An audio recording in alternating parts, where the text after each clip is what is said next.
One take.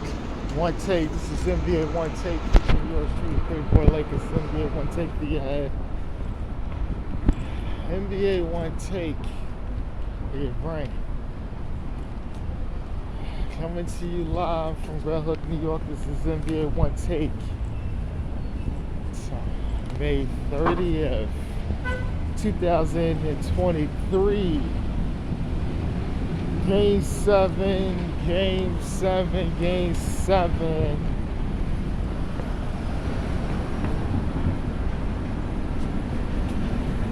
On the Eastern Conference Finals between the Miami Heat versus the Boston Celtics.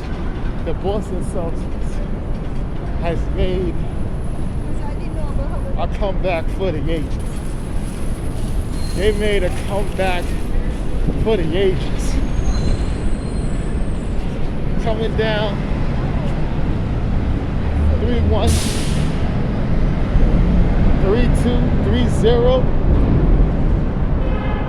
They came to force this game 7. And on the first play,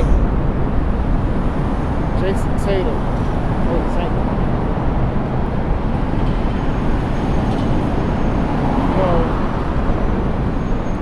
He was able to play, stick the, but it wasn't enough. It wasn't enough for the Celtics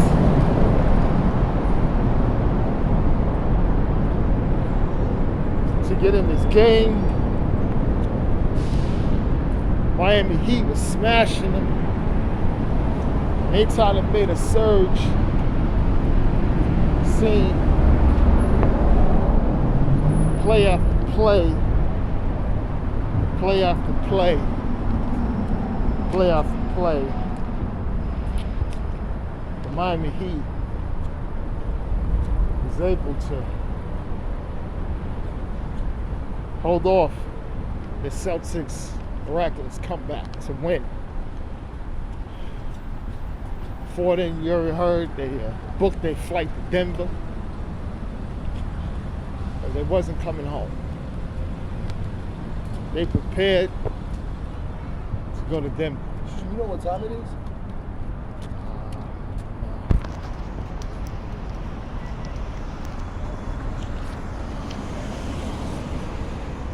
4:15. Very good.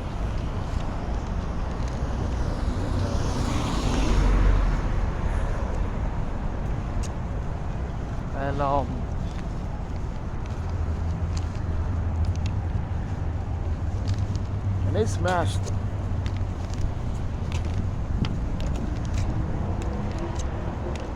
What did he say about that?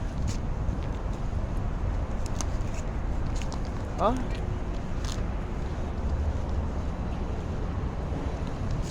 What did he say?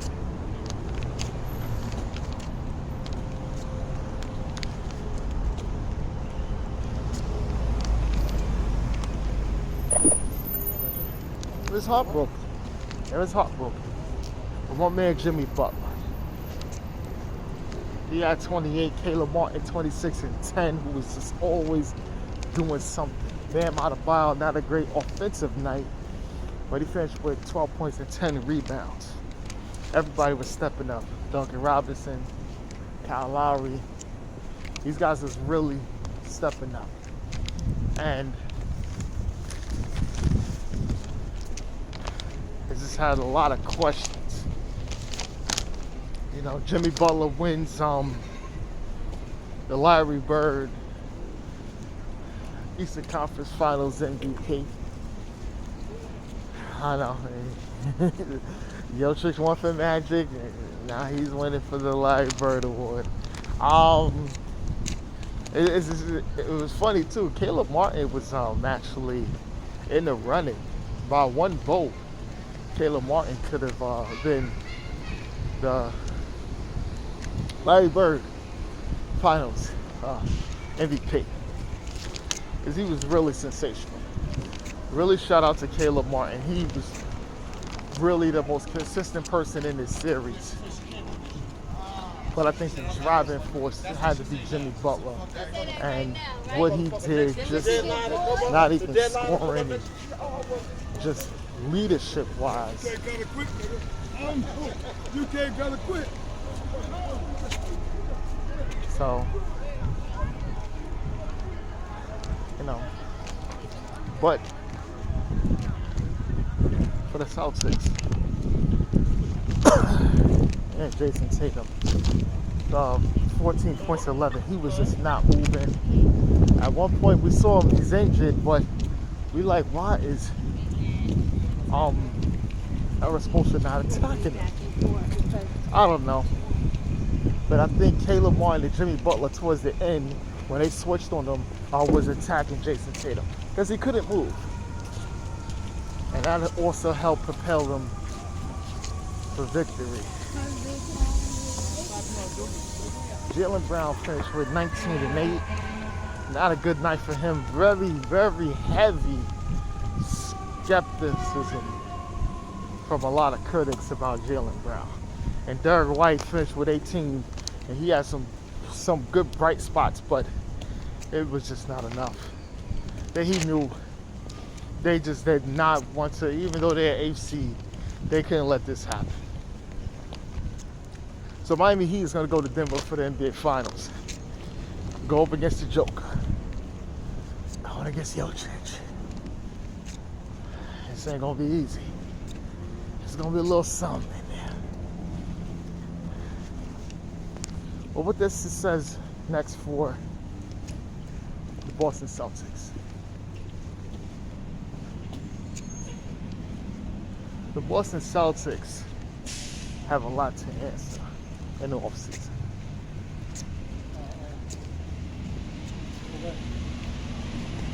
Jaylen Brown, for the most part, have to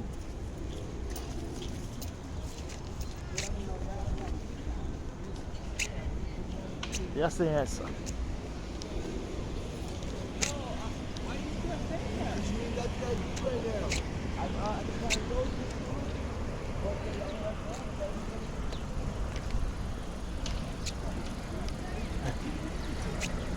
And that's the answer.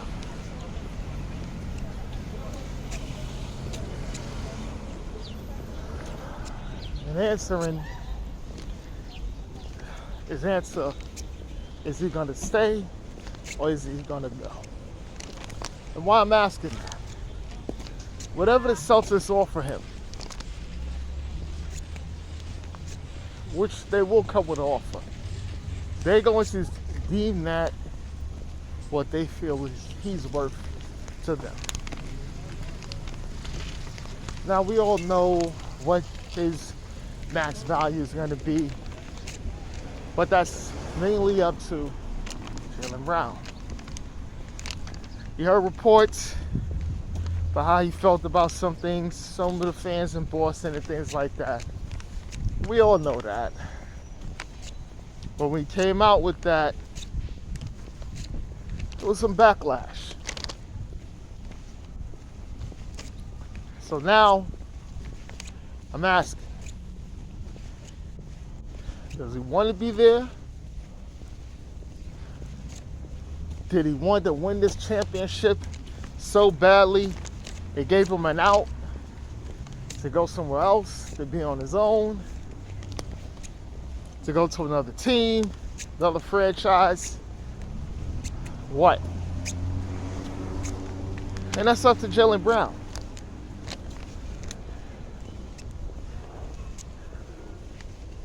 Because Tatum is going to get his. He's going to take his money because he knows he's the franchise player. Jaylen Brown is the number 2. Jaylen Brown accepted that. You know, these guys do play off each other a lot to get themselves better. So, we'll see about this, because I know Boston's not giving him that max contract. They're going to offer him a discount. That I noticed is on. If it was Brad Stevens' money, he would. I think ownership and everybody like that, the guys doing the cap, it's gonna be more of, are you a team player for others to get theirs? That's what they're gonna talk to him about. Well, beginning of May. And that's a decision he has to make. So we will see. We will see. In NBA news, Nick Nurse will be the new coach for the Philadelphia 76ers. Nick Nurse, previous stint with Toronto, won the championship with the Raptors back in 2019, and they beat the Golden State Warriors. And you had Kawhi Leonard, those guys, and he won the NBA title. Nick Nurse could coach. He could demand from his players. Got a little thing to him. That's why people was like, whoa. They thought he was gonna take the Phoenix job, but that's still open. But they're trying to see how would that work with Joel Embiid and possibly James Harden. People are asking, well, Nick Roach and Doc Rivers, coaching wise, you don't see a tremendous upgrade or downgrade. It's going to be a new coach, totally different. What can he do?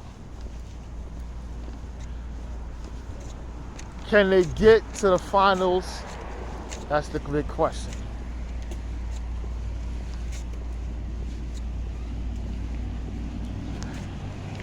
That's going to be big. It's going to be really big. And the last thing's NBA news is Bob Myers stepped down as the Golden State Warriors general manager and president of their basketball operations. Now, Bob Myers has been there since when? 2011, 2012. I think almost close to 10 years. A little more than 10 years. He didn't draft Steph or Clay, but he did hire Steve Kerr. He drafted Draymond Green and made some other key trades as well. He didn't trade in Iguodala. Now, until he won the championship in 2015.